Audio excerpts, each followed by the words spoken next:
আসসালামু আলাইকুম। আমি সুবহানা রাম্মু, আর এটা হচ্ছে আমার পাগলি মেয়ে সুবহানা, আর সাথে ছিল আমার আম্মু। এটা হচ্ছে চিটংয়ে গিয়েছিলাম রোজার ঈদের পরে, তখনকার ভিডিও। আমি আম্মু সুবহানা বাহির হয়েছি। এটা বালি অর্কিড নামের একটা মার্কেট আছে, মার্কেটটার উপরে মানে ওপেন কিচেন টাইপের সব কিছু, রান্নাবান্না, তারপর আবার টেবিলগুলো সবগুলো বাইরে। তারপর আমরা গেলাম, ফুচকা খাইলাম, আইসক্রিম খাইলাম। সুবহানা অনেকবার বলতেছে আইসক্রিম খাবে। তারপর আবার ওখানের উপরে সিনেমা হল আছে, জংলি সিনেমাটার টিকিট নিলাম 2টা। আমি আর আম্মু পরের দিন 2টায় আসবো, টিকিটটা দেখাচ্ছি।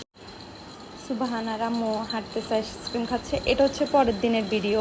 আমরা রেডি হয়ে গেলাম, দুপুর 2টা বাজে টাইম ছিল। আমরা 1:30 বাজে বাইরে হয়ে গেছি। আম্মুর বাসা থেকে বেশিক্ষণ লাগে না, হাঁটিও যাওয়া যায়, কিন্তু আমরা রিক্সায় গেছিলাম। এটা হচ্ছে সিনেমা হলের ভিতরে, মানে আমার জীবনে ফার্স্ট টাইম আমি গেছি। অনেক সুন্দর, মানে শুনছি অনেক টাইমে, আম্মুর মুখে বেশিরভাগ শুনছি আম্মুরা নাকি আম্মুদের আমলে অনেক সিনেমা দেখছে, কিন্তু আমার জীবনে প্রথম। জংলি মুভিটা আসলে অনেক সুন্দর। বাবা না হয়েও একজনের প্রতি কীরকম ভালোবাসা যায় এটাই বোঝানো হয়েছে। মুভিটার লাস্টের দিক দিয়া সবাই কান্না করছে। আমি তো আম্মুর দিকে তাকাচ্ছি, আম্মু তো যত ইমোশনাল মোমেন্ট আসতেছে সবগুলাতে কান্না করতেছে।